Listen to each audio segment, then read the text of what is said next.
प्यासा है मेरे राम जी पधारो।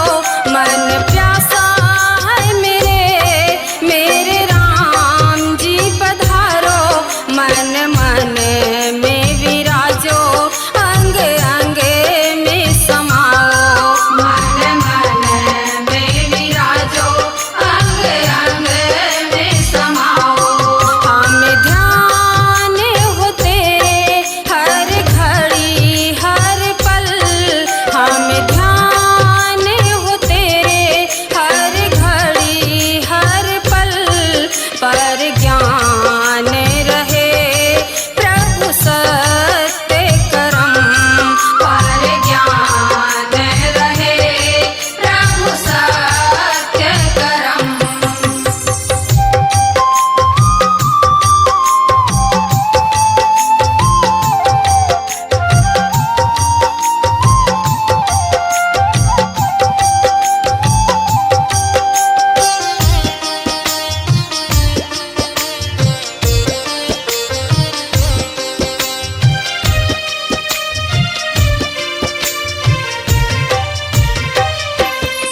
राम नाम का दीपक आज मिल के जलाओ।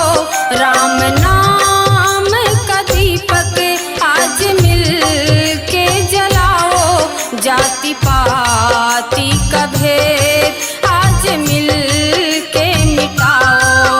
जाति पाति का भेद आज मिल के मिटाओ।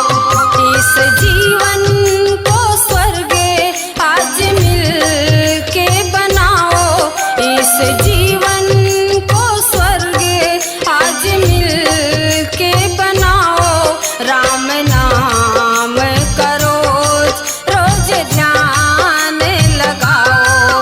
राम नाम करो रोज ध्यान लगाओ।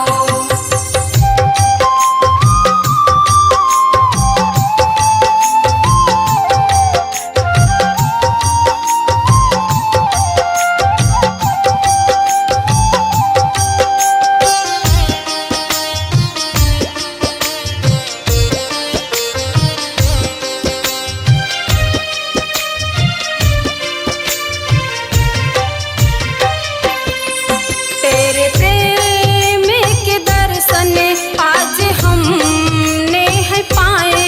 तेरे प्रेम के दर्शन आज हमने है पाए।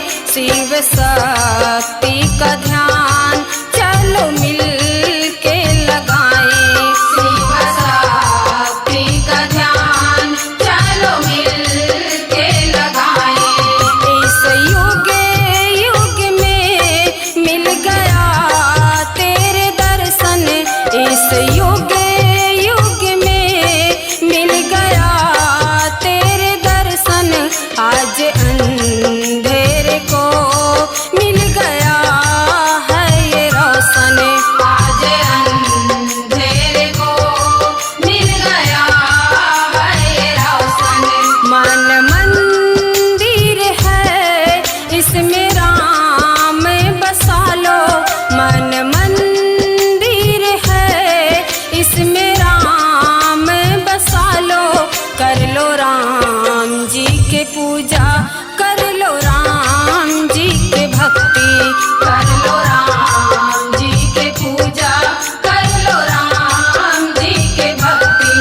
कर लो राम जी के पूजा, कर लो राम जी के भक्ति। कर लो राम जी के पूजा, कर लो राम जी के भक्ति। स्वरांजलि स्टूडियो, नेमीचंद गली नंबर 2, गंजपारा, रायपुर।